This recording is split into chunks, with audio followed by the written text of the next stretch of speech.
بسم اللہ والصلاة والسلام علی رسول اللہ وبعد. محترم بھائیوں اور بہنوں، السلام علیکم ورحمۃ اللہ وبرکاتہ. مطالعہ اور اسٹڈی زندہ قوم کی پہچان ہے. مطالعہ فکر کو جلا بخشتا اور دماغ میں وسعت پیدا کرتا ہے.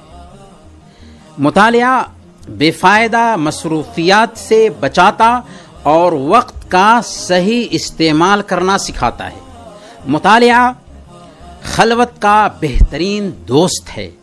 دوست نہیں ہے کوئی کتاب سے بہتر.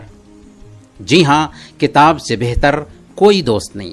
آج ہماری پستی کی ایک وجہ یہ بھی ہے کہ ہم اسٹڈی کرنے میں، مطالعہ کرنے میں دنیا کی ساری قوموں سے پیچھے ہیں، اور یہ ہمارا المیہ ہے.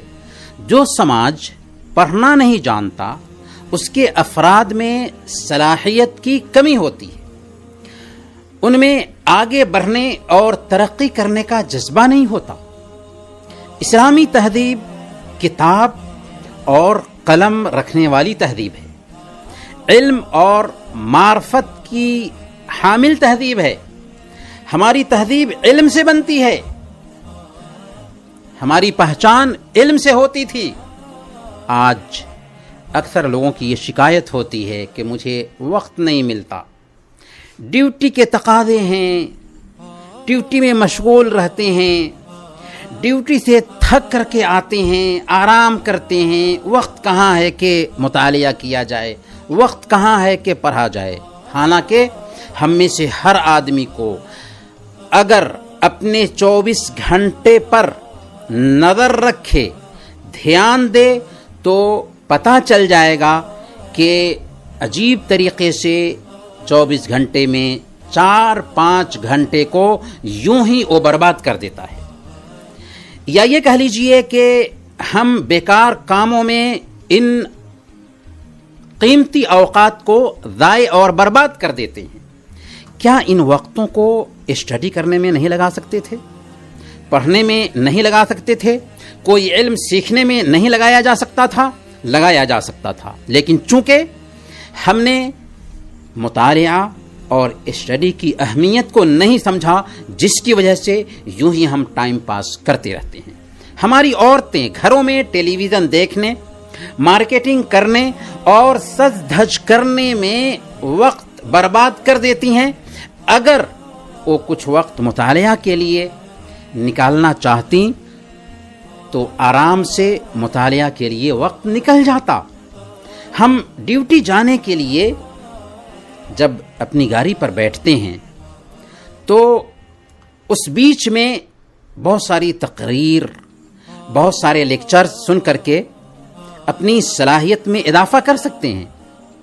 کتنے ایسے لوگ ہیں جو ڈیوٹی کے لیے جاتے اور آتے وقت قرآن پڑھتے ہیں، یہاں تک کہ مہینہ میں اسے ختم کر لیتے ہیں. مجھے ایک واقعہ یاد آیا. عبد الملک القاسم نے اپنی کتاب رسالۃ الی وافد میں لکھا ہے کہ سعودی عرب میں ایک عامل کام کرنے کے لیے آیا جو بر کے علاقہ میں، صحرائی علاقہ میں کام کرتا تھا. پڑھنا لکھنا یہ نہیں جانتا تھا. اس کے اندر چاہت پیدا ہوئی کہ وہ دین سیکھے. چنانچہ اس نے نماز کا طریقہ سیکھا، نمازوں کی پابندی شروع کر دی. پھر چاہت پیدا ہوئی، رغبت پیدا ہوئی کہ وہ قرآن سیکھے. چنانچہ اس نے قرآن پڑھنا شروع کر دیا. یہاں تک کہ جب اس کے اندر خواہش پیدا ہوئی کہ قرآن کو یاد کرے تو ایک وقت آیا کہ وہ قرآن کا حافظ بن گیا. کیسے بن سکا؟ اس لیے کہ اس نے پڑھا تھا، وقت نکالا تھا، اپنے وقت کے لیے پلاننگ کی تھی. اب سوال یہ ہے کہ ہم کیا کریں کہ ہمارے اندر پڑھنے کا جذبہ ابھر آئے؟ تو اس کے لیے بنیادی طور پر چند باتوں کو ذہن میں بیٹھانا ہوگا. پہلے نمبر پر ہم اسٹڈی یا مطالعہ کی اہمیت کو سمجھیں. اس کا کیا فائدہ ہونے والا ہے، اس کی اہمیت کو ذہن میں اجاگر کریں. جو شخص مطالعہ کی اہمیت کو جانے گا کہ اسی کی وجہ سے ایک انسان کے اندر شرافت آتی ہے، اسی کے ذریعہ ایک انسان کے اندر آدمیت پیدا ہوتی ہے، اور اسی کے ذریعہ ہم ترقی کر سکتے ہیں، دنیا میں بڑی ہستیاں جو دیکھنے کو ملتی ہیں ان کے پیچھے میں جھانک کر کے دیکھیں گے تو یہی پتہ چلے گا کہ انہوں نے اسٹڈی کیا، مطالعہ کیا، اپنے آپ کو بنایا، تب ان کی طرف آج انگلی اٹھائی جاتی ہے یا ان کا مقام اور مرتبہ آج سماج میں بنا ہوا ہے۔ تو مطالعہ کی اہمیت ذہن میں بیٹھے گی، ہم مطالعہ کر پائیں گے۔ دوسرے نمبر پر مطالعہ کرنے سے جو بے رغبتی پیدا ہوتی ہے یا اسٹڈی سے دل اوب جاتا ہے، اس کا علاج یہ ہے کہ مطالعہ کرنے کے لیے ایک خاص وقت اور ٹائم طے کر لیں۔ شروع میں ایسی کتاب کا چوائس کریں جس کی زبان بہت آسان ہو اور اس کا پیغام آسانی سے آپ کو سمجھ میں آ سکتا ہو۔ کہیں ایسی جگہ جا رہے ہوں جہاں انتظار کرنے کی نوبت آتی ہے تو وہاں کے لیے کوئی کتاب اپنے ساتھ رکھ لیں تاکہ فرصت کے لمحہ سے فائدہ اٹھاتے ہوئے اسٹڈی کر سکیں، مطالعہ کر سکیں۔ کتابوں کے چوائس میں بھی تنوع ہونا چاہیے۔